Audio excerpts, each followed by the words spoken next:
तो एपिसोड की शुरुआत एक आदमी से होती है जिसका नाम योशिदा होता है। यहाँ हम उसे एक्सीडेंट कमेटी के सामने बैठा हुआ देखते हैं, जहाँ उसे अपनी गलतियों को एक्सप्लेन करने के लिए बुलाया गया था। उसे बताना था कि आखिर वो सब गलतियाँ आखिर कैसे और क्यों हुई। अब यहाँ योशिदा 11 मार्च 2011 के समय को याद करता है, जिस समय वो दुर्घटना हुई थी, और उसके अगले कुछ दिनों तक उसके साथ साथ पूरा जापान भी बड़े खतरे से गुजर रहा था। तो आखिर वो खतरा क्या था, उसे जानने के लिए हमारे वीडियो को शुरू से अंत तक जरूर देखें। अब इस सीन में हम फुकुशिमा पावर स्टेशन को देखते हैं, जहां योशिदा को पता चलता है कि सारे यूनिट में सभी काम स्केड्यूल के हिसाब से हो रहे थे। लेकिन तभी वहां पर एक जोरदार भूकंप आता है, जिससे चारों तरफ उस भूकंप का असर पहुंचता है। यहाँ तक कंट्रोल रूम भी इस चपेट में आ चुका था। लेकिन यहाँ पर हम कंट्रोल रूम लीडर माइकावा को देखते हैं, जिससे पता चलता है कि उस भूकंप के दौरान सभी इंजन मैल फंक्शन करने लगे थे। इसीलिए वो दोबारा से इंजन को रिस्टार्ट करते हैं, जिससे सारे कंट्रोल्स फिर से नॉर्मल हो जाते हैं। अब हम योशिदा को भी देखते हैं, जो भूकंप के रुकते ही सबसे पहला ख्याल उसे पावर रिएक्टर का आता है, क्योंकि उसे पता था कि अगर उस पावर रिएक्टर में कुछ भी दिक्कत आती है तब आगे चलकर एक बड़ी परेशानी आ सकती थी। खैर, वही दूसरी तरफ प्राइम मिनिस्टर को हम एक कॉन्फ्रेंस मीटिंग में देखते हैं, जिसे भूकंप की वजह से पोस्टपोन कर दिया गया था, और सही वक्त पर प्राइम मिनिस्टर को वहाँ से ले जाया जाता है ताकि वो इस भूकंप से हुए सभी नुकसानों का जायजा ले सके। जिसके बाद हम अगले सीन में आ जाते हैं, जहां हम टोपेको हेड ऑफिसर मिराकामी को देखते हैं। यहाँ टोपेको एक प्राइवेट कंपनी होती है जो फुकुशिमा दाइची पावर स्टेशन को प्राइवेटली रन करती थी। इसीलिए अगर पावर स्टेशन में कोई नुकसान होता है तो कहीं न कहीं टोपेको को भी दोषी ठहराया जा सकता था। अब यहाँ हम मिराकामी को देखते हैं, जिसे इस भूकंप के झटके के बाद और भी सतर्क होना पड़ गया था। खैर, इसके बाद हम देखते हैं कि उस भूकंप के झटकों के बाद पावर स्टेशन में सभी लोगों को इमरजेंसी इवैक्यूएट किया जाता है, ताकि किसी को भी किसी तरह का नुकसान न हो। इसी के साथ सभी वर्कर्स उस जगह को छोड़कर जाने लगते हैं। तब हम योशिदा को देखते हैं, जिन्हें अपने कोलीग से मालूम पड़ता है कि कंट्रोल रूम के यूनिट 1 और 3 में न्यूक्लियर रिएक्टर को बंद कर दिया गया है, और सभी कंट्रोल्स हमेशा की तरह बिल्कुल सही काम कर रहे थे। जैसे कि आईसी और आरसीआईसी ये दोनों ही सही से काम कर रहे थे, और रिएक्टर में कूलिंग सिस्टम भी सही था। अब ये सुनकर योशिदा को राहत की सांस मिलती है, और इसी के साथ योशिदा और बाकी कोलीग्स अपने बिल्डिंग से शिफ्ट होकर साइस्मिक सेफ बिल्डिंग में चले जाते हैं, ताकि उन्हें वहाँ पर भूकंप की वजह से कोई दिक्कत ना हो। इसी दौरान योशिदा की नजर अपनी चारों तरफ जाती है, जहाँ सभी वर्कर्स अपने काम को छोड़कर जल्दी से इवैक्यूएट करने की कोशिश कर रहे थे। वहीं दूसरी तरफ कंट्रोल रूम में अब धीरे धीरे परेशानी बढ़ने लगती है। ऐसा इसीलिए था क्योंकि हम देखते हैं कि यूनिट 1 और 4 में कुछ गड़बड़ी होती जा रही थी। यहाँ माइकावा को ये पता चलता है कि न्यूक्लियर रिएक्टर में कूलिंग सिस्टम बिल्कुल भी ठीक नहीं था। यहाँ तक प्रेशर लेवल भी सही नहीं शो हो रहा था। अब इन सब परेशानियों को होता देख दो कोलीग, जिसका नाम ताकाहीरा और किरीहारा होता है, उन्हें यूनिट 4 में चेकिंग के लिए भेजा जाता है। और यहाँ हम देखते हैं कि किरीहारा वहाँ जाने से पहले अपनी फैमिली फोन लगाता है। वो जानना चाहता था कि कहीं भूकंप की वजह से इसके परिवार में किसी को कुछ हुआ तो नहीं। और कॉल करने पे उसे अपने घर से सब कुछ सही सुनने को मिलता है। जिसके बाद किरीहार और ताकीहारा यूनिट 4 की तरफ निकल पड़ते हैं। वही हमें ये भी पता चलता है कि उस भूकंप की वजह से 12 से ज्यादा पावर स्टेशन को बंद होना पड़ा था, जिसके चलते पूरे शहर में लाइट जा चुकी। वही एक खबर मिराकामी को लगी है। तब वो जापान में पहली बार इमरजेंसी अलर्ट घोषित कर देते हैं, जिसके बाद प्राइम मिनिस्टर को भी ये बात पता चलती है कि पूरे शहर में लाइट जा चुकी है और भूकंप के चलते हर रोड और हाईवे जाम हो चुका था। वही अगले सीन में हम पावर स्टेशन से सभी लोगों को इवैक्यूएट हो जाने के बाद बस कुछ ही लोगों का इवैक्यूएट होना बचा था। अब हम उन्हीं में से कुछ वर्कर्स को देखते हैं, जिनमें से एक की नजर सामने समुद्र की तरफ पड़ी है, और वो ये देखकर हैरान हो जाता है कि एक बड़ी लहर, जिसे हम सुनामी भी कह सकते हैं, वो तेजी से पावर स्टेशन की तरफ बढ़ती जा रही। अब ये नजारा बहुत ही चौंका देने वाला था, क्योंकि वो सुनामी सीधे पावर स्टेशन से जाके टकरा दी और एक बड़े हादसे को अंजाम देना शुरू कर। यह उस सुनामी की वजह से काफी सारा नुकसान होता है। हम देखते हैं कि किनीहारा और ताकीहारा जो यूनिट 4 में चेकिंग करने पहुंचे थे, अब वहाँ भी पानी भरने की वजह से वो पूरी तरह डूबने लगते हैं। वही हम दो दूसरे वर्कर्स को भी देखते हैं, जो इमरजेंसी अलर्ट की वजह से दरवाजे के बीचों बीच फंस चुके। तभी उनकी नजर सामने आ रहे सुनामी पे जाती है। फिर क्या, वो भी उस सुनामी की चपेट में आ जाते हैं, लेकिन उनकी किस्मत में अभी मरना नहीं लिखा, इसीलिए वो काफी कोशिश के बाद आखिर में बच भी जाते हैं। वही अब सुनामी की लहरें भी थम जाती है। इसी दौरान डीजल इंजन जनरेटर भी पानी के कांटेक्ट में आते ही ब्लास्ट हो जाता है, जिसका असर सीधे कंट्रोल रूम में पड़ने वाला। यह कंट्रोल रूम में सभी कंट्रोल ऊपर नीचे हो रहे थे। यहाँ तक कूलिंग सिस्टम में भी कुछ गड़बड़ी आ गई, इसीलिए माइकावा के कहने पे रिएक्टर को रिस्टार्ट किया जाता है। लेकिन रिस्टार्ट पूरा होने इससे पहले उन्हें पता चलता है कि सभी कंट्रोल अब धीरे धीरे बंद हो रहे और जांच पड़ताल पे पता चलता है कि इन सभी के पीछे डीजल इंजन जनरेटर कहा था। वही सभी लोग इस चीज को देखकर काफी परेशान हो जाते हैं और उनका डर और भी गहरा हो जाता है जब कंट्रोल रूम की सारी लाइट्स चली जाती है। वही अब कंट्रोल रूम में हुए हादसे की वजह से आर्टिकल 15 को इशू किया जाता है और ये खबर मीराकामी को भी पता चलती है। उसे पता चलता है कि आर्टिकल 15 को इशू करने वाला कोई और नहीं बल्कि खुद योशिदा है, जिसने प्राइम मिनिस्टर के कंसल्ट के बिना ही इसे इशू कर दिया। इसीलिए मीराकामी चाहते थे कि योशिदा उन्हें सभी जानकारी दे और उसका जवाब भी दे कि आखिर उसने पीएम के बिना कैसे आर्टिकल 15 को इशू कर दिया। अब यहाँ योशिदा रिवील करता है कि उसे कंट्रोल रूम से इंफॉर्मेशन मिली थी कि सुनामी की वजह से पूरे कंट्रोल में ब्लैकआउट हो चुका है, यहाँ तक इसकी वजह से पूरा जापान शहर ब्लैकआउट हो चुका। अब ये सुनकर मीराकामी थोड़ा परेशान होता है और वो पूछता है कि क्या रिएक्टर्स की कूलिंग सिस्टम काम कर रहे हैं, जिसपे योशिदा उन्हें कुछ भी सही से बताने में असमर्थ था। यहाँ वो बताता है कि कंट्रोल रूम में ब्लैकआउट होने की वजह से किसी भी बात की कंफर्मेशन करना नामुमकिन था और इसी के साथ मीराकामी की टेंशन बढ़ जाती है। वो समझ जाता है कि आर्टिकल 15 को इस समय पर लागू करना सबसे सही ऑप्शन था। अब मीराकामी योशिदा से पूछते हैं कि आखिर वो सब क्या करने वाले हैं, जिसपे योशिदा उन्हें बताता है कि इस तरह की प्रॉब्लम उनके साथ पहली बार हो रही है, इसीलिए वो खुद नहीं जानते कि आखिर उन्हें क्या करना चाहिए। और इसी के साथ सीन शिफ्ट होता है। हम पीएम को कॉन्फ्रेंस के दौरान पूरे शहर में हुए पूरे ब्लैकआउट पे चर्चा करते देखते हैं, तो दूसरी तरफ हम ताकीहारा और किकीहारा को देखते हैं जो पानी में डूबकर मर चुके थे। जिसके बाद से सीन फिर शिफ्ट होता है और हम एक आदमी को देखते हैं जो खुद भी पावर स्टेशन में काम किया करता था। उसे भी कुछ दिनों के लिए छुट्टी पे जाना था। यहाँ उस आदमी का नाम फुरासन होता है। अब वो इस हादसे के दौरान वापस पावर स्टेशन की तरफ निकल पड़ते हैं ताकि वो किसी भी तरह की हेल्प कर सके। वही अपने परिवार को इवैक्यूएशन सेंटर में छोड़कर वो पावर स्टेशन की तरफ निकल पड़ते हैं और बीच रास्ते में उन्हें चारों तरफ अफरा तफरी मची हुई दिखाई दी। जिसके बाद वो आखिर में पावर स्टेशन के पास पहुंच जाते हैं, लेकिन वहाँ का मंजर देखकर वो काफी हैरान भी होते हैं। इसी के साथ इस एपिसोड का दी एंड भी हो जाता है। अब हम बात करने वाले हैं द डेज एपिसोड 2 की। एपिसोड के शुरुआत में हम जापान के प्राइम मिनिस्टर को देखते हैं जिन्हें फुकुशिमा पावर स्टेशन में हुए हादसे के बारे में पता चल चुका था। यहाँ टेप्सको से जानकारी मिलती है कि पावर स्टेशन में सुनामी की वजह से सारे जनरेटर बंद हो चुके थे, जिसकी वजह से कंट्रोल रूम पूरी तरह से ब्लैकआउट हो चुका था। लेकिन सबसे बड़ी परेशानी ये थी कि पानी बेसमेंट के इतने ऊपर आ चुका था कि वो रिएक्टर लेवल से सिर्फ 10 मीटर की दूरी पे था। ये सुनकर प्राइम मिनिस्टर को काफी हैरानी होती है। वो टेप्सको के अधिकारी से पूछते हैं कि क्या रिएक्टर में कूलिंग सिस्टम काम कर रही है या नहीं, जिसपे वो अधिकारी बताता है कि आईसी में गड़बड़ी होने की वजह से कूलिंग सिस्टम में दिक्कत आ चुकी है और उसे तब तक एनालाइज नहीं किया जा सकता था जब तक कंट्रोल रूम में लाइट नहीं आ जाती। अब यहाँ पर पीएम को समझ आ जाता है कि वो परेशानी आगे चलकर कितनी डेंजरस हो सकती है और इसी के साथ सीन शिफ्ट होता है और हम योशिदा को देखते हैं जिन्हें अपने कलीग से मालूम पड़ता है कि किकीहारा और ताकीहारा के बेसमेंट में जाते ही वो दोनों गायब हो चुके थे और उन्हें ढूंढने के लिए कुछ लोगों को भेजा भी गया है। जिसके बाद योशिदा अपने कलीग फ्रेंड से बोलता है कि उन्हें बैकअप के तौर पर फायर ट्रक को बुलाना पड़ेगा ताकि रिएक्टर कूलिंग सिस्टम किसी भी वजह से कूल नहीं हो पाता है तो रिएक्टर को एल वाटर स्प्रे के जरिए कूल किया जा सके। वही दूसरी तरफ हम देखते हैं कि कंट्रोल रूम में टोटल ब्लैकआउट हो चुका था, जिसकी वजह से मॉनिटर पर कुछ भी दिखना नामुमकिन था। यहाँ तक रिएक्टर के साथ क्या हो रहा था वो भी बताना मुश्किल था। अब माएकावा इस प्रॉब्लम को कुछ हद तक सुधारने के लिए अपने कलीग से कार की बैटरी लाने को कहता है ताकि वो उसके जरिए कुछ इलेक्ट्रिसिटी को प्रोड्यूस कर सके और तब कंट्रोल की रीडिंग पढ़ सके। इसी के साथ माएकावा को ये भी आइडिया था कि अगर कूलिंग सिस्टम को कंट्रोल से ठीक नहीं कर पाते हैं तब उन्हें आखिर में वाटर स्प्रे का इस्तेमाल करना पड़ सकता है। दूसरी तरफ हम गवर्नमेंट को देखते हैं जो कॉन्फ्रेंस के जरिए किसी भी सिविलियन को अपने शहर को छोड़कर जाने से मना करते हैं क्योंकि फुकुशिमा पावर स्टेशन में अभी भी किसी भी न्यूक्लियर लीकेज का संकेत नहीं मिला था। अब इस कहर से कुछ जर्नलिस्ट को इस डिसीजन में कुछ ठीक नहीं लगता पर वो कुछ भी नहीं कर सकते हैं। वही कंट्रोल रूम में एक कलीग का मानना था कि उन्हें वाटर पाइप के वॉल्व को ओपन करना चाहिए जिससे वो कूलिंग सिस्टम को काफी हद तक कंट्रोल कर सकते थे। अब इसी के साथ दो कलीग इस काम के अंजाम देने के लिए तैयार हो जाते हैं, लेकिन उन कलीग को यूनिट 1 और यूनिट 2 में जाना था जहाँ जाना खतरे से कम नहीं था। अब उनके इस डर को हटाने के लिए माएकावा अपने एक यंग कलीग को रूफ पे भेज देता है ताकि वो आने वाले किसी भी अनवांटेड थ्रेट से उन सभी को पहले ही संकेत कर सके।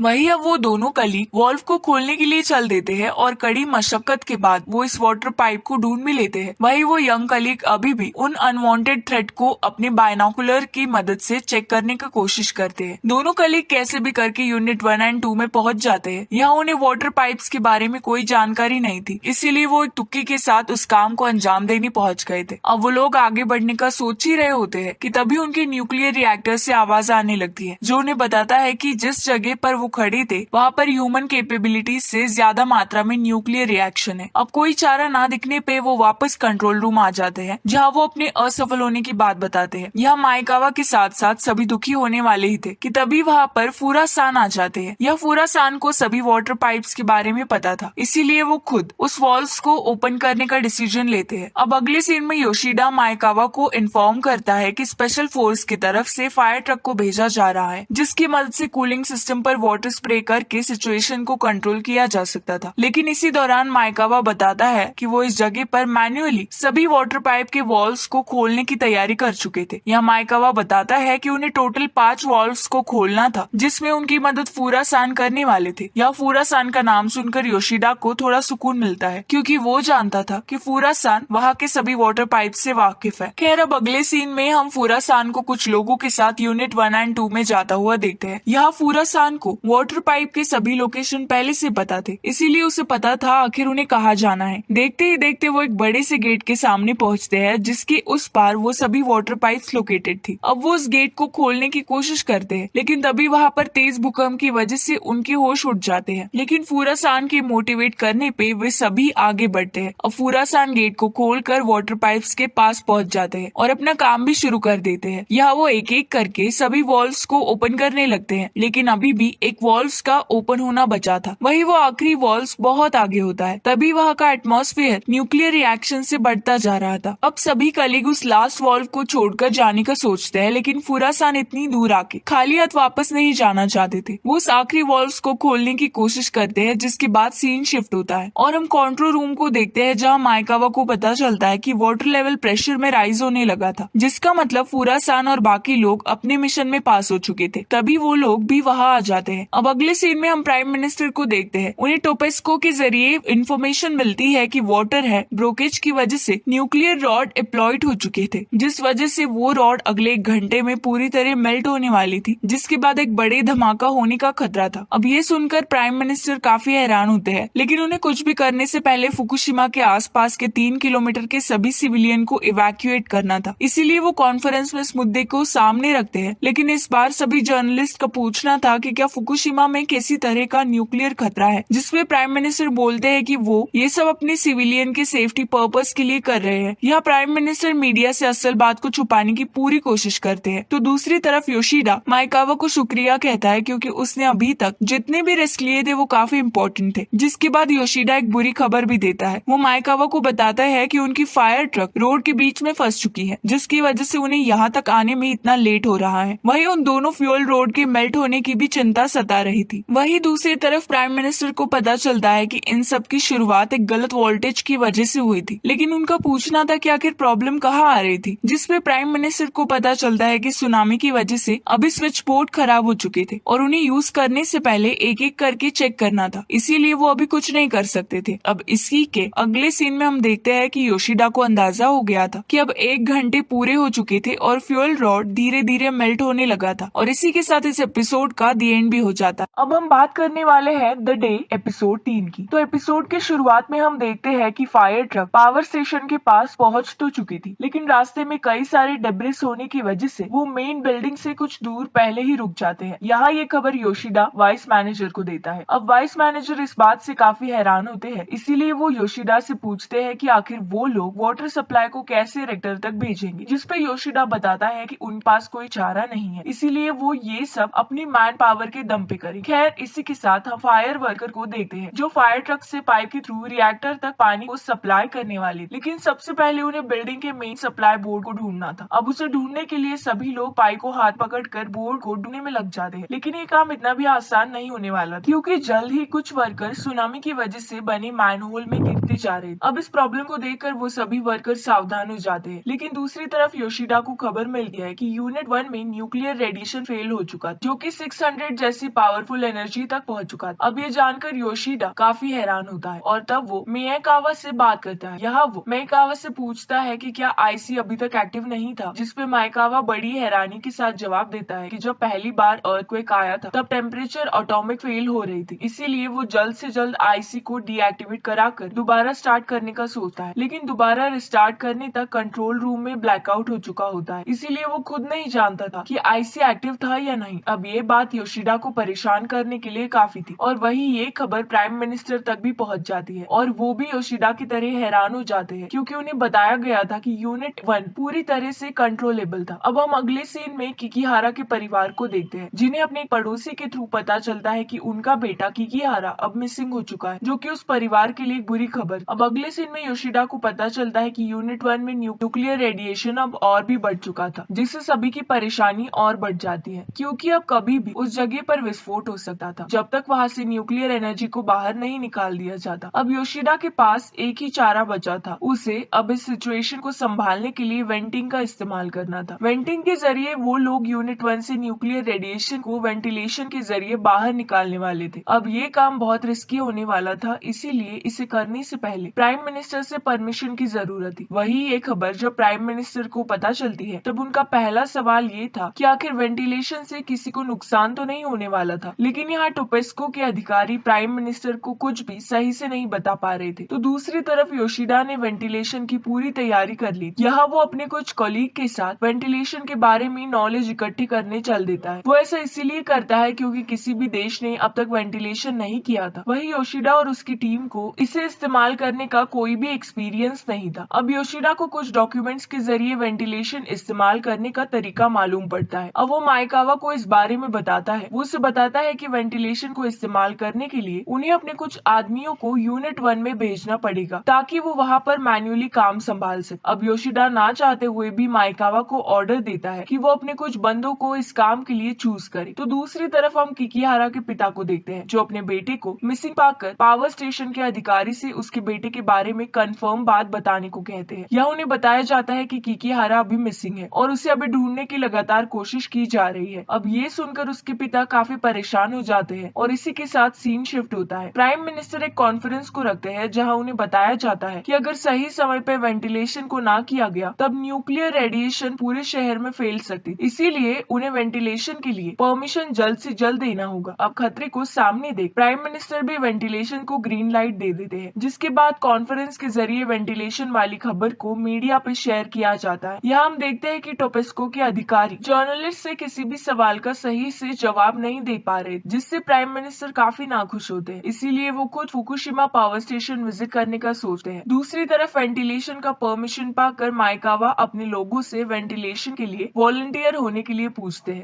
शुरू में काफी लोग हिचकते हैं, लेकिन जल्द ही एक एक करके सभी लोग वॉलंटियर होने के लिए तैयार होते हैं। यहाँ हम देखते हैं कि माइकावा यंग जनरेशन को इस काम से दूर रहने को बोलता है और तब वो अपनी कुछ ओल्ड कलीग को इस काम के लिए लोग चुनता है। यहाँ वो 3 टीम में लोगों को डिवाइड करता है, जिसमें वो पहले जाने वाली टीम में शामिल होने वाला था। तभी एक कलीग माइकावा को इस काम से दूर हटने को कहता है। ऐसा इसीलिए क्योंकि वो इन सबको माइकावा के अलावा कोई उन्हें अच्छे से गाइड नहीं कर सकता। अब आखिर में माइकावा को भी मानना पड़ता है और तब वो ये बात योशिदा को बताता है, जिसपे योशिदा उन सभी के लिए मास्क और सूट वगैरह भेजने की तैयारी करता है। तभी योशिदा को ये खबर मिलती है कि प्राइम मिनिस्टर खुद उनसे मिलने आ रहे थे, इसीलिए वो सभी प्राइम मिनिस्टर से मिलने की तैयारी करने लगते हैं। जल्दी प्राइम मिनिस्टर अपने हेलीकॉप्टर के थ्रू उनसे मिलने पहुंचता है। यहाँ बिल्डिंग में पहुंचने से पहले सभी लोगों को चेकिंग होने लगती है। वही प्राइम मिनिस्टर की भी चेकिंग होने लगी थी, लेकिन प्राइम मिनिस्टर इतने गुस्से में होते हैं कि वो सीधे मेन रूम में सब जानकारी लेने पहुंचते हैं। यहाँ वो सभी पे काफी चीख और चिल्ला रहे थे। तभी वहीं पर योशिदा आ जाता है,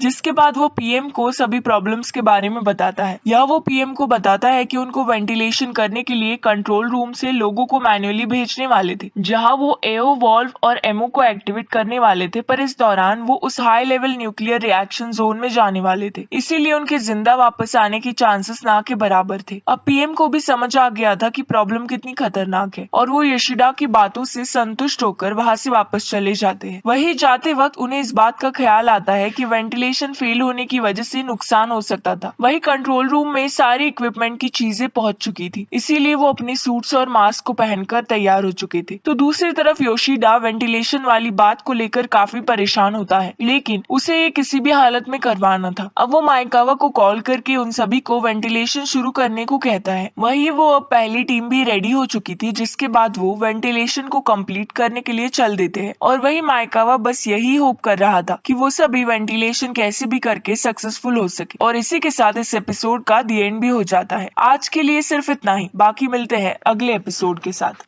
अब हम बात करने वाले हैं द डेज एपिसोड 4 की। तो एपिसोड की शुरुआत में हम फर्स्ट टीम के 2 मेंबर को यूनिट 1 और यूनिट 2 में जाते हुए देखते हैं। वही कोई न्यूक्लियर रेडिएशन ना पाकर वो दोनों मेंबर आगे जाने से पहले अपनी न्यूक्लियर मीटर रिएक्शन चेक करते हैं, जिसे ठीक देखकर वो दोनों आगे की तरफ बढ़ने लगते हैं। अब इसी के साथ सीन शिफ्ट होता है और हम न्यूक्लियर एक्सीडेंट के डिप्यूटी चीफ को देखते हैं, जिन्हें टोपेस्को के जरिए एक रिपोर्ट मिलती है जिसमें साफ साफ लिखा था कि अगर वेंटिलेशन का प्लान सक्सेसफुल नहीं होता है तब एक बड़ी तबाही का सिलसिला शुरू हो सकता था। या उन्हें पता चलता है कि उस प्लान के फेल होने से पूरी यूनिट 1 और 2 में एक बड़ा न्यूक्लियर रिएक्शन हो सकता था, जिसका इफेक्ट स्टेशन के साथ साथ पूरे टोक्यो शहर में फैलने वाला था। अब ये देखकर डिप्यूटी चीफ के आंखों से आंसू निकल आते हैं, क्योंकि उन्होंने 1999 के दौरान ठीक उसी तरह का एक इंसिडेंट देखा था जहाँ एक वर्कर उस रिएक्शन के चपेट में आ चुका था, जिसकी वजह से वो उस रेडिएशन से ग्रस्त हो चुका था। यहाँ तक उसकी पूरी बॉडी अब एक जिंदा लाश की तरह बन चुकी थी, जहाँ उसके शरीर के घाव दिन ब दिन बढ़ते जा रहे थे और ठीक 80 दिनों के बाद उसकी मौत भी हो जाती है। ये पल देखने में बहुत भयानक था, इसीलिए डिप्यूटी चीफ इस तरह के रिएक्शन को ऐसे ही पूरे शहर में फैलता नहीं देखना चाहते थे। वो बस इन्फॉर्मेशन को जल्द से जल्द प्राइम मिनिस्टर तक पहुँचाने को कहते हैं, जिसके अगले सीन में हम न्यूक्लियर एक्सीडेंट चीफ को देखते हैं, जो पीएम को ये सब बात बताने के लिए आया था। लेकिन पीएम पहले ही टोपेस्को से नाराज हो चुके थे, इसीलिए वो पीएम को ये सब बातें ठीक समय पे बताने का सोचता है। दूसरी तरफ हम कंट्रोल रूम के 2 मेंबर्स को देखते हैं जो न्यूक्लियर गेट के पास पहुंच चुके थे। यह वो गेट को खोलने से पहले न्यूक्लियर मीटर रिएक्शन को चेक करते हैं और सब कुछ नॉर्मल पाकर वो उस गेट को खोलने की कोशिश करने लगते हैं। थोड़ी मेहनत के बाद वो उस गेट को खोल भी देते हैं। अब इसी के साथ वो दोनों स्टेयर्स के जरिए ऊपर जाने लगते हैं। तब जाकर वो एमओ वॉल्व को व्हील को ढूंढ लेते हैं। अब पूरा सैन इस व्हील को रोटेट करने की कोशिश करता है, पर उस पे जंग लगी होने की वजह से वो व्हील घूमने का नाम नहीं ले रहा था। लेकिन काफी कोशिश के बाद वो व्हील भी रोटेट हो जाता है। इसी दौरान वहाँ के एटमॉस्फेयर में न्यूक्लियर रेडिएशन भी बढ़ने लगता है, जिससे न्यूक्लियर रिएक्शन मीटर भी रिंग करने लगता है। इसीलिए वो दोनों अपना काम निपटाकर जल्दी से वहाँ भाग निकलना ही सही समझते हैं। अब वो दोनों कंट्रोल रूम में आकर इस खुशखबरी को सबके साथ शेयर करते हैं, जिसपे योशिडा भी उनकी तारीफ के साथ शुक्रिया अदा करता है। लेकिन यहाँ फुरासान योशिडा को एक बात से संचेत करता है। वो कहता है कि यूनिट 1 और यूनिट 2 में अब न्यूक्लियर रेडिएशन 620 से 800 पे आ चुकी है, जो कि सच में उन सभी के लिए खतरे की घंटी थी। इसीलिए योशिडा इंस्टेंटली दूसरी टीम को एओ वॉल्व खोलने के लिए भेजने को कहता है। अब शिमोडा और कागायुगा इस काम को अंजाम देने वाले थे। यह शिमोडा इस बात को लेकर परेशान था कि कहीं वो एओ वॉल्व को खोलने से पहले ही ना मर जाए। अभी वो दोनों यूनिट 1 में चले जाते हैं, जहाँ से उन्हें चैम्बर की तरफ बढ़ना था। अब उन चैम्बर में पहुँचने से पहले उस गेट को फिर से खोलना था। अब हम देखते हैं कि योशिडा उन दोनों के लिए काफी परेशान था। ऐसे इसीलिए क्योंकि जिस चैम्बर में वो जा रहे थे वहाँ पर रेडिएशन को रोकने का कोई तरीका नहीं था। इसीलिए वो दोनों सीधे मौत के कुएं में निकल पड़ते हैं। अब इसी के साथ वो दोनों चैम्बर की तरफ बढ़ने लगते हैं, लेकिन जल्दी उनका न्यूक्लियर रिएक्शन मीटर रिंग करने लग जाता है। ऐसा इसीलिए क्योंकि वहाँ के एटमॉस्फेयर में पूरी तरह से रेडिएशन फैल चुका था। अब शिमोडा रेडिएशन होने के बाद भी उस वॉल्व को खोलने का डिसाइड करता है। वही कागागुया उसे वहाँ से निकलने के लिए बोलता है, पर शिमोडा अभी भी आगे जाने को जोर करता है। तब कागायुगा उस पे हमला करके उसे रोक लेता है। शिमोडा अभी समझ चुका था कि उनका आगे जाना बेहद नामुमकिन है, इसीलिए वो दोनों वापस कंट्रोल रूम में आ जाते हैं, जहाँ वो अपने मिशन फेल होने की बात बताते हैं। इसी के साथ शिमोडा काफी रोने भी लगता है, क्योंकि वो किसी भी हालत में उस एओ वॉल्व को खोलना चाहता था। अब ये बात योशिडा को बताई जाती है, जो ये सुनकर काफी परेशान होता है, लेकिन साथ में उन दोनों का शुक्रिया भी कहता है, क्योंकि उन दोनों की वजह से पता लग गया था कि चैम्बर में कितनी मात्रा में रेडिएशन फैल चुका था। तो दूसरी तरफ हम देखते हैं कि कंट्रोल रूम में एक लड़की को पता चलता है कि उस जगह पर रेडिएशन फैलता जा रहा है। इसीलिए वो हिम्मत करके अपने बाकी यंग लोगों के साथ मायकावा के पास जाता है। यहाँ उन्हें बताता है कि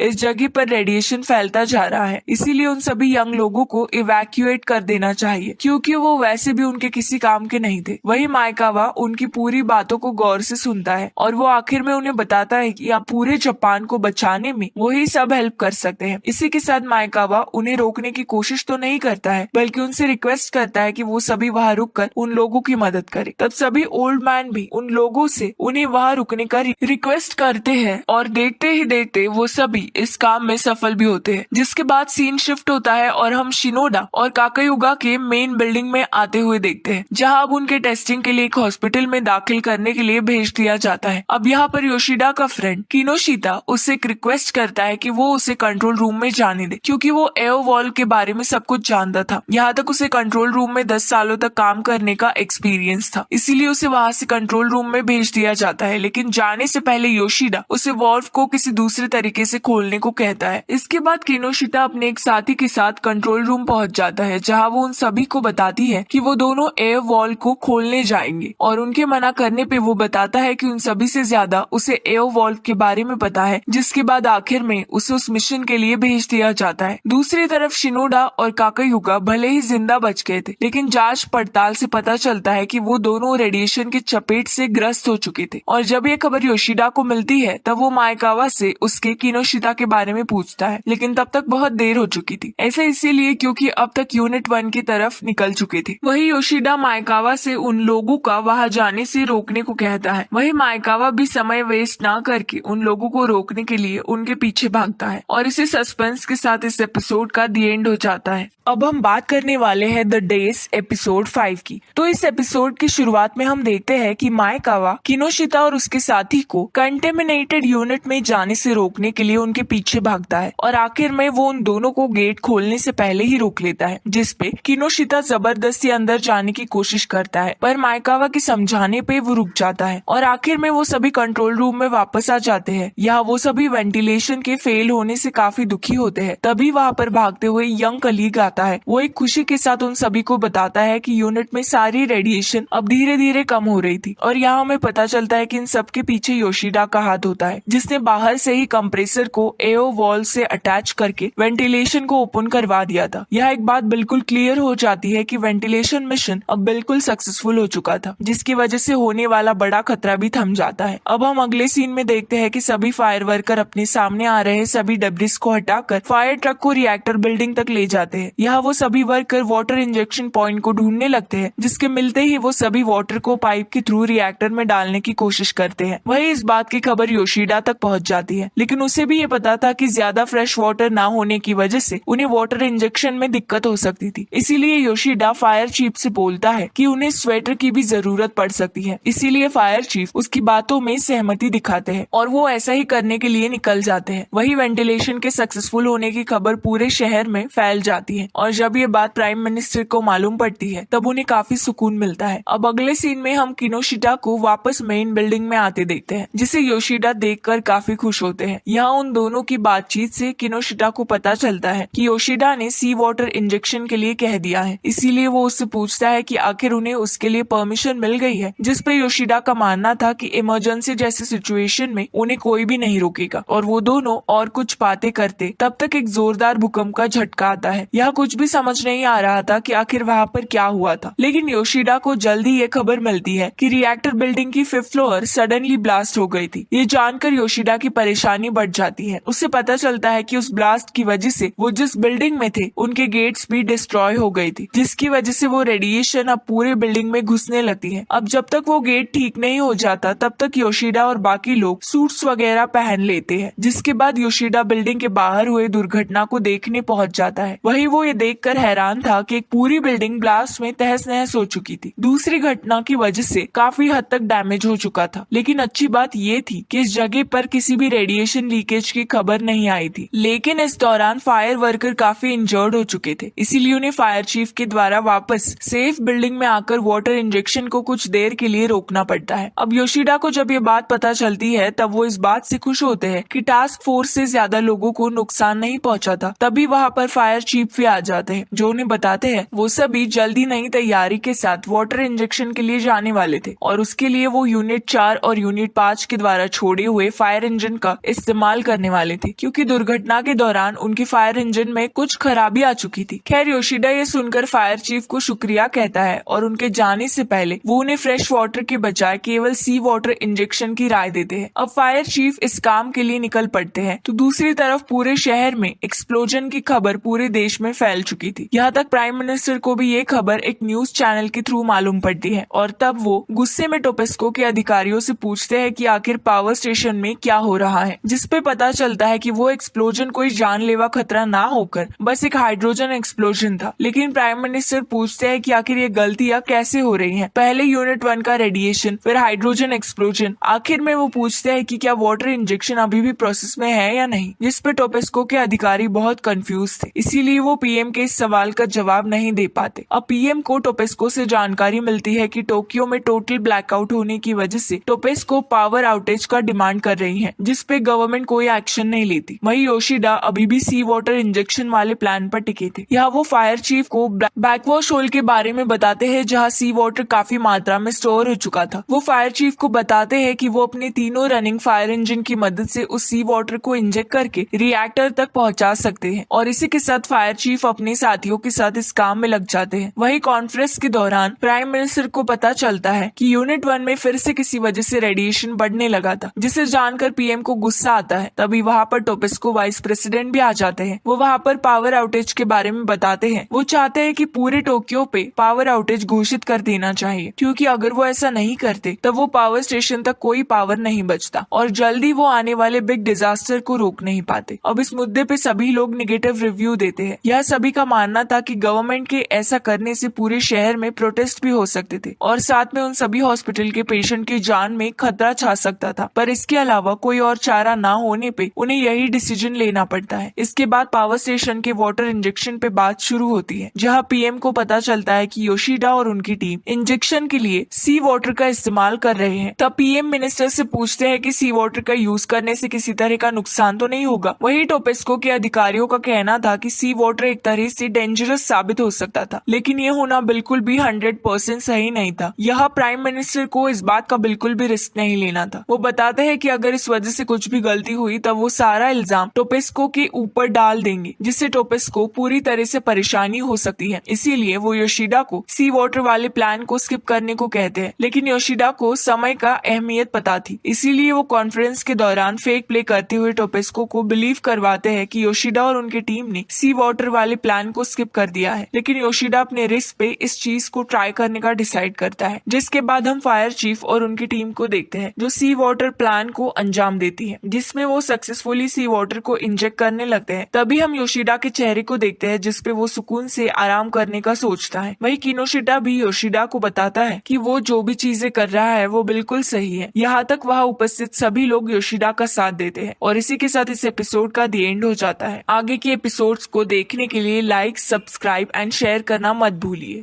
अब हम बात करने वाले हैं द डे एपिसोड 6 की, जो एक रियल बेस्ड इंसिडेंट पर आधारित स्टोरी है, जिसमें हम 2011 में फुकुशिमा पावर स्टेशन में हुए दुर्घटना के बारे में जानेंगे। तो एपिसोड की शुरुआत में हम देखते हैं कि वाटर इंजेक्शन के थ्रू वाटर को रिएक्टर में सप्लाई किया जा रहा था, तो दूसरी तरफ कंट्रोल रूम में मिस्टर फुरायो और ओसागी को वाटर सप्लाई वाले काम को देखने के लिए भेजा गया था। यहाँ वो दोनों नोटिस करते हैं कि उनके वाटर प्रेशर लेवल में बिल्कुल भी राइज नहीं हो रहा था। तो दूसरी तरफ यूनिट 1 में काफी रेडिएशन भी फैल चुकी थी। अब इसी के बाद ये खबर जल्दी योशिदा को मिलती है। अब यहाँ हमें पता चलता है कि प्रेशर वेसल में हाई कंटेमिनेटेड रेडिएशन होने की वजह से वो वाटर को अपने अंदर नहीं ले पा रही थी, जिसकी वजह से ये सब गड़बड़ी हो रही थी। यहाँ हमें पता भी चलता है एओ वाल्व फिर से शट ऑफ हो चुका था, जिसे अब एसआर वाल्व के ऑन करने से ही ठीक किया जा सकता था। वही एओ वाल्व के शट ऑफ होने के पीछे उस हाइड्रोजन एक्सप्लोजन का भी हाथ हो सकता था, जो अभी हाल ही में हुआ था। इसके बाद हम अगले सीन में मिस्टर फुरायो और ओसुगा को देखते हैं, जो माइकावा को यूनिट 1 और यूनिट 2 में फैले रेडिएशन के बारे में बताते हैं, लेकिन वो सब हार नहीं मानने वाले थे। इसीलिए वो दोनों दोबारा रेडी होकर एओ वेसल के पास पहुंचने की कोशिश करते हैं। अब अगले सीन में योशिदा को माइकावा का कॉल आता है, जहाँ माइकावा अपने प्लान के बारे में बताते हैं। तब योशिदा माइकावा को प्राइमरी कंटेनमेंट वेसल और प्रेशर वेसल को संभालने के लिए बोलता है। यहाँ हम देखते हैं कि माइकावा योशिदा की बात से रेडी था, लेकिन प्रेशर वेसल की जिम्मेदारी वो योशिदा के ऊपर डाल देता है। जिसके बाद कंट्रोल रूम से 2 लोगों को चेंबर में भेजा जाता है, जहाँ वो एओ वेसल को ढूंढ तो लेते हैं, लेकिन रेडिएशन के चलते वो वहाँ से कुछ किए बिना ही वापस आ जाते हैं। जिसके बाद माइकावा योशिदा को बताता है कि उनका ये प्लान भी फेल हो गया, जिसपे योशिदा के पास कोई जवाब नहीं होता। इसीलिए वो एक अच्छे आइडिया के सोच में पड़ जाता है। लेकिन तभी योशिदा को प्रेसिडेंट मुरुकामा का कॉल आता है, जहाँ वो योशिदा से वाटर इंजेक्शन के स्टेटस के बारे में पूछते हैं, जहाँ योशिदा उन्हें सारी बातें बता देता है, जिससे जिसमें वो ये भी बताता है कि अब हर यूनिट में रेडिएशन होने की वजह से सभी रॉड भी जल्दी एक्सपोज होने वाली थी, जिनके एक्सपोज होते ही एक ब्लास्ट के जरिए पूरे शहर में रेडिएशन फैल सकता था। अब ये सब सुनकर मुरुकामा के होश उड़ जाते हैं और वो कुछ भी बोलने लायक नहीं रहता है, लेकिन वो आखिर में अब योशिडा के भरोसे रहते हैं। वही योशिडा काफी सारे डॉक्यूमेंट्स पढ़ने के बाद उसे एक आइडिया आता है। उसे पता चलता है कि एसआर वॉल्व को ओपन करने के लिए उन्हें 10 बैटरी की जरूरत पड़ने वाली थी, ताकि वो उसके करंट के जरिए एसआर वॉल्व को दोबारा ऑन कर सके। अब सभी लोग कार की बैटरी को ढूंढने निकल जाते हैं, जिसके बाद बैटरीज इकट्ठा होने के बाद भी एसआर वॉल्व स्टार्ट नहीं होता। इसीलिए वो और एक एक्स्ट्रा बैटरी का इस्तेमाल करके एसआर वॉल्व को स्टार्ट करने का प्लान बनाते हैं। तो दूसरी तरफ योशिडा बेसब्री से एसआर वॉल्व के चालू होने का इंतजार कर रहा था, क्योंकि एसआर वॉल्व के बिना वाटर रिएक्टर को नहीं संभाल सकते थे। यहाँ तक अगर एसआर वॉल्व चालू नहीं होता तो अगले 5 घंटों में सभी रॉड एक्सपोज होकर डिजास्टर को इनवाइट कर सकते थे। अब दूसरी तरफ टास्क फोर्स यूनिट 3 के तरफ बढ़ रही थी। वही रास्ते में सभी रेडिएटेड डेब्रिस से बचते हुए वो लोग आगे पहुंच जाते हैं। अब हम योशिदा को परेशान देखते हैं, क्योंकि वो प्रेशर वेसल रिएक्टर धीरे धीरे बहुत रेडिएटेड हो चुका था। अब योशिदा को उसके सभी लोगों की चिंता होती है, इसीलिए वो उन सभी को इवैक्यूएट करने का सोचता है। दूसरी तरफ हम किरीहारा के फैमिली को देखते हैं, जो अभी भी अपनी खोए हुए बेटे को लेकर काफी परेशान थे। यह फादर अपनी सोर्सेस के जरिए बेटे के बारे में पता लगाने की कोशिश करते हैं, पर उन्हें कुछ भी पता नहीं चलता है। वही किकीहारा की माँ अभी अपने बेटे के इंतजार में बैठी हुई थी। अब हम अगले सीन में पता चलता है कि माइकेवा और उसकी टीम के साथ मिलकर एसआर वॉल्व को चालू कर दिया था, जिसकी वजह से अब वाटर इंजेक्शन फिर से शुरू हो जाता है। वाटर प्रेशर में राइज आने लगता है। अब योशिदा और बाकी लोग काफी खुश थे। तभी मुराकामी के कहने पे योशिदा अपनी सभी लोगों को काम पर लगा देता है, जिसमें टास्क फोर्स को यूनिट 4 में जाना था। अब वो सभी अपने डेब्रिस हटने वाले काम को खत्म करके सीधे यूनिट 3 के लिए निकल जाते हैं। लेकिन तभी यूनिट 3 में कुछ हलचल होती है और हम देखते हैं कि एक झटके के साथ पूरा यूनिट 3 ब्लास्ट हो जाती है और इस बार ऐसा होने से पूरे एटमॉस्फेयर में रेडिएशन फैल जाती है। यहाँ फायर चीफ के साथ साथ सभी लोग इंजर्ड हो चुके थे, साथ में उनके सूट्स भी फट चुके थे, जिसकी वजह से उन पर सभी रेडिएशन का असर हो चुका था। फायर चीफ अपने बंदों को सेफ लोकेशन पे चलने को कहते हैं, जिसके दौरान गाड़ी खराब होने की वजह से वो लोग पैडल भागने का डिसाइड करते हैं, जिसमें वो कुछ दूर पे एक दूसरी टीम को भी उसी हालत में देखते हैं। इसीलिए फायर चीफ उन वर्कर को अपना सहारा देके उन्हें सेफ बिल्डिंग तक पहुंचाने लगता है। लेकिन फायर चीफ इस बात से हार नहीं मानते और वो अपने साथियों को संभालते हुए अपने साथ ले जाने लगते हैं। योशिदा भी इसी झटके की वजह से उसके होश उड़ चुके थे, क्योंकि उसे इसी चीज के होने का डर था। अब यूनिट 3 के डिस्ट्रॉय होने की वजह से काफी लोग इंजर्ड हो चुके थे, साथ में 4 से ज्यादा लोगों की भी मौत हो जाती है। दूसरी तरफ योशिदा भी अपने इस डिसीजन को लेकर काफी गम में आ जाता है। वही यूनिट 3 की एक्सप्लोजन वाली बात पूरी मीडिया में फैल जाती है, जिससे प्राइम मिनिस्टर भी काफी गुस्सा होते हैं। या उन्हें टोपेस्को के अधिकारियों द्वारा पता चलता है कि ये खतरा अब इमरजेंसी लेवल 7 की हो गई है, इसीलिए उन्हें कुछ न कुछ तो करना पड़ेगा। दूसरी तरफ फिर से किकीहारा के फैमिली को देखते हैं, जहाँ उसके फादर का मानना था कि इतना सब होने के बाद भी उन्हें विश्वास था कि उनका बेटा जिंदा है। जिसके बाद सीन शिफ्ट होता है और हम योशिदा को देखते हैं, जो काफी समय से पिछले वाली बातों से डर चुका था। लेकिन ये डर अब और भी बढ़ जाता है जब एक कॉलीग वहाँ आता है और वो योशिदा को बताता है कि यूनिट 4 के फ्यूल रॉड में खराबी है। यह योशिदा को मालूम पड़ता है कि यूनिट 4 में टेम्परेचर बढ़ता जा रहा है, जो कि अगर इसी तरह चलता रहा तो ये तब तक का सबसे बड़ा धमाका होने वाला था, जिसमें कई सारे रेडिएशन बाहर निकलना शुरू हो जाता है, जिससे पूरे टोक्यो शहर को बर्बाद होने में समय नहीं लगता। अब ये जानकर योशिदा के साथ साथ वहाँ उपस्थित सभी लोग हैरान हो जाते हैं और हम योशिदा को देखते हैं कि वो कितना परेशान हो चुका था। इसी के साथ इस एपिसोड का दी एंड भी हो जाता है।